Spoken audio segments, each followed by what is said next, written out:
एक एक क्षण करके महाभारत का युद्ध उस दिशा में बढ़ रहा था जहां भगवत गीता उजागर होने ही वाली थी। श्री कृष्ण अर्जुन की मनोस्थिति को पहले ही जान चुके थे और उसकी मदद के लिए पूर्णतया तैयार थे। कुरुक्षेत्र की धर्मस्थली पर अब दोनों सेनाओं के बीच अर्जुन सामने खड़े अपने चाचा, ताऊओं, पितामहों, गुरुओं, मामाओं, भाइयों, पुत्रों, पौत्रों और मित्रों को देख पा रहे थे। यह सब अर्जुन का ही परिवार था, लेकिन आज धर्म अधर्म की लड़ाई लड़ने के लिए परिवार दो हिस्सों में बंट चुका था। आखिरकार वो पल आ ही गया जिसका अनुमान श्री कृष्ण को पहले ही लग गया था। बात हो रही है अर्जुन और उनके मन में उभरने वाली चिंता की। यहां अर्जुन ने ठीक सामने अपने ससुरों और शुभचिंतकों को देखा। अपने मित्रों तथा संबंधियों को सामने देख कुंती पुत्र अर्जुन का हृदय करुणा से भर उठा। अर्जुन युद्ध क्षेत्र में भी उन्हें अपना समझ रहा था। ये भूलकर कि दुर्योधन की धूर्तता ने ही परिवार को दो हिस्सों में बांटकर मैदान में एक दूसरे के विरुद्ध खड़ा किया है। अर्जुन के करुणा भाव के कारण ही उन्हें धर्मात्मा माना गया, लेकिन रण में दया करुणा नहीं होती। यहां तो बस युद्ध होता है ताकि धर्म अधर्म का फैसला हो सके।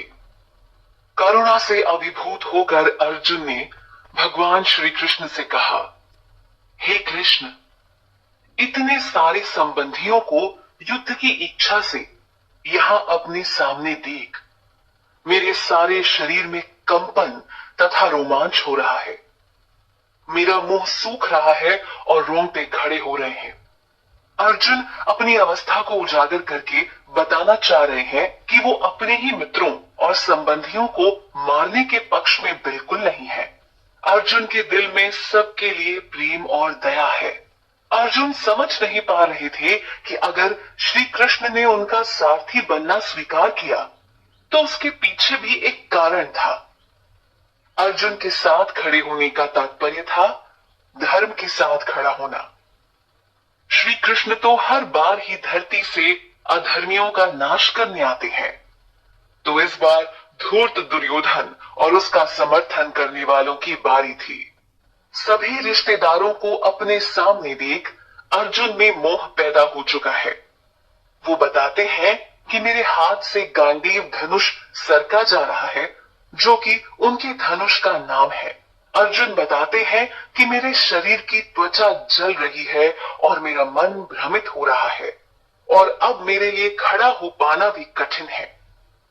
यहां अर्जुन की अवस्था देख समझा जा सकता है कि वो अपने परिवारजनों को लेकर कितना भावनाओं में डूब चुके हैं। लेकिन अर्जुन जैसे शुद्ध भक्त को डूबने से बचाने के लिए साक्षात भगवान श्री कृष्ण उनके सामने थे। तो श्री कृष्ण के होते कैसी हानि? बात तो बस इतनी थी कि अर्जुन की नजर से इस मोह का पर्दा हटाना था। ये वही पर्दा है जो हम सब की नजरों पर पड़ा हुआ है और भगवत गीता का ज्ञान ही उसे हटा सकता है। अपने मनोभाव को उजागर करने के बाद अर्जुन श्री कृष्ण से कहते हैं, हे केशव, अब मुझे कुछ भी अच्छा नहीं लग रहा है। मुझे तो केवल अमंगल ही नजर आ रहा है। अर्जुन को अपने ही परिवारजनों की हत्या करने में कोई कल्याण नहीं दिख रहा था। अर्जुन के यह भाव आज के समय में एक आम व्यक्ति के भावों को प्रतिबिंबित करते हैं, जहां व्यक्ति मोह में इतना फंस जाता है कि अच्छे बुरे की समझ खो देता है। उसी समझ को बढ़ाने के लिए श्री कृष्ण की वाणी काम आती है, जो वाणी जल्द ही अर्जुन को मोह रूपी इस अंधेरे से निकालने वाली थी। हालांकि अर्जुन, जो कि भगवान के परम प्रिय थे, की तुलना किसी भी हाल में एक आम व्यक्ति से नहीं की जा सकती है। भाव विलीन अर्जुन भगवान से बोलते हैं कि मुझे अपने ही परिवारजनों को मारकर विजय की कामना नहीं है। मुझे ना तो सुख चाहिए और ना ही मैं राज्य पाने की कामना रखता हूं। हे गोविंद, हमें ऐसे राज्य, सुख और भोगों से क्या लाभ मिलने वाला है? भगवान श्री कृष्ण का एक नाम गोविंद भी है, क्योंकि उन्हें गायों से विशेष स्नेह है। अर्जुन के भाव साफ बता रहे हैं कि उनकी नजर में परिवारजनों का जीवन उनके सुख और राज्य पाने की भावना से बढ़कर है। जिन लोगों ने युद्ध के हालात तैयार किए, उनके प्रति ऐसे भाव अर्जुन के कोमल हृदय का परिचय देते हैं। इस कोमलता को उनकी दुर्बलता समझना बिल्कुल गलत होगा। आज के समय में विरले लोग ही ऐसा कर पाते हैं। यहाँ अर्जुन अपनी बात को अच्छे से स्पष्ट करते हुए कहते हैं कि मैं राजपाट जीतकर क्या करूंगा, क्योंकि जिन लोगों के लिए हम राज्य चाहते हैं वो सारे लोग ही धन और जीवन की आशा को छोड़कर आज यहाँ युद्ध की कामना से एकत्रित हुए हैं। अर्जुन उन तमाम लोगों को ही अपना समस्त जीवन समझ बैठे हैं। अर्जुन को लग रहा है कि अगर वो सभी जीवित नहीं रहे तो मेरे जीवन का क्या लाभ? अर्जुन सबको देह रूप में समझ रहे थे। एक परिस्थिति में उलझकर अर्जुन वास्तव में हम सबके अस्तित्व को ही प्रस्तुत कर रहे हैं। हम सब भी जीवन में उलझे हुए हैं और आत्मा के स्वरूप को भूल सबको देह रूप में ही देखते हैं, जो मोह का कारण बनता है। अर्जुन यहाँ विशेष रूप से अपने खास परिजनों के नाम लेते हैं।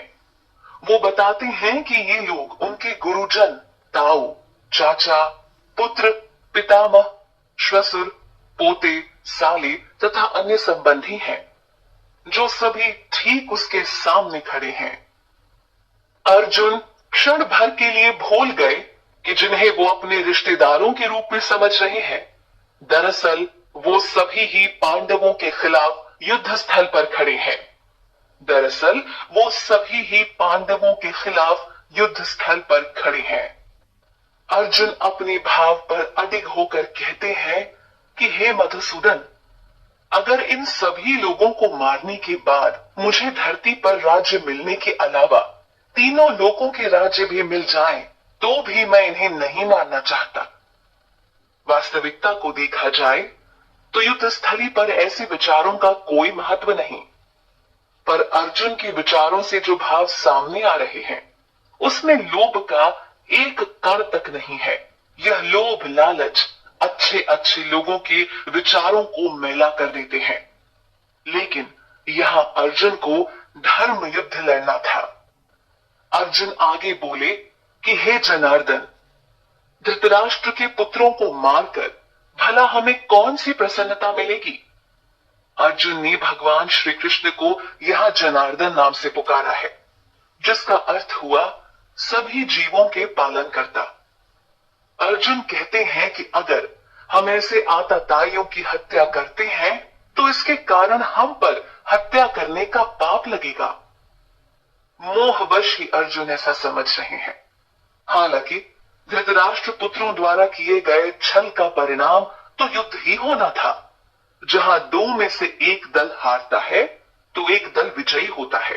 ध्यान देने वाली बात यह भी है कि इतने गंभीर क्षण में भी अर्जुन बार बार अपनी उदारता को दिखा रहे हैं, जबकि कलयुग का व्यक्ति छोटी सी घटना पर उदारता की परिभाषा ही भूल जाता है। परिवारजनों को मारने के बाद लगने वाले पाप के प्रति चिंतित अर्जुन आगे कहते हैं कि हे माधव, इसीलिए हमें धृतराष्ट्र पुत्रों तथा उनके मित्रों को नहीं मारना चाहिए।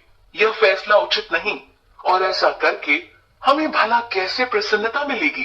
पिछले श्लोक में अर्जुन नेत्रहीन धृतराष्ट्र पुत्रों को आतताई कहते हैं, जिनका अर्थ हुआ दुष्ट, उपद्रवी या अत्याचारी। वेदों के अनुसार 6 प्रकार के आतताई होते हैं। पहला, विष देने वाला। दूसरा, किसी के घर में आग लगाने वाला। तीसरा, घातक हथियार से आक्रमण करने वाला। चौथा, धन लूटने वाला।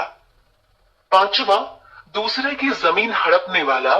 और छठा, पराई स्त्री का अपहरण करने वाला। ऐसे लोगों का वध कर देने से कोई पाप नहीं लगता। जब अर्जुन जानते ही थे कि वो सब अत्याचारी हैं, तो युद्ध का डर क्यों?